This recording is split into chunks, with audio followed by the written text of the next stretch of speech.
In this quick look at review, we're going to take a quick walk through the CNN application. As you might expect, this is all about getting CNN content onto your mobile phone. You can see here we've jumped into one of the stories. It's got the full text as well as an illustration. You can switch between stories by swiping right and left. If we go back to the main menu, you can see at the top here we've got a section of categories. You can swipe through those. Let's choose tech, load up another story here. You can see here's the launch story for this particular application. CNN launches news app for Nokia. That's the one we're looking at right now. There we go, the full text again.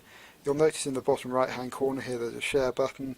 Clicking that brings up a share functionality, SMS, email, Facebook and Twitter options.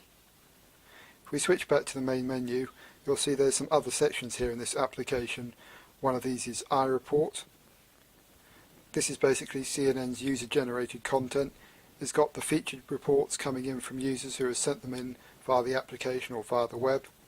You can see there's assignments here. That's when CNN are looking for particular types of stories. There's a submit button here. As you might expect, that allows you to send in photos and videos directly from the phone into the iReport service. These iReport stories are mainly used in their own user-generated section, but are also sometimes featured on the main CNN channels and websites. There's also, as we can see here, if we go back to the main menu, a video section. This behaves in the same way as the headline section of this app, but it's really all about the video content that CNN provides. So if we just jump into one of those, switch around into landscape mode here, and you'll see the video will kick off. You can see it's got the typical video controls, so we can skip it forward. Let's pause that and go back to the main menu.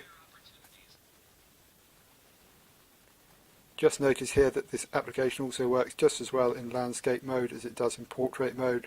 That applies to all the sections. If we go back to headlines, you'll see the same approach. Sort of thumbnail stories here rather than thumbnails and text. Works just the same way as the portrait orientation, but it's good to see the flexibility there.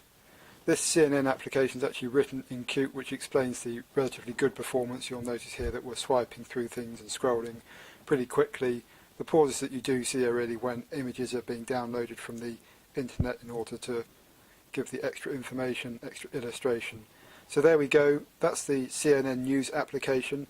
At the moment it's only available for the Nokia E7 via Nokia's Ovi store, but CNN say it will shortly become available for the N8, C7, C601 and of course any other future Symbian 3 device.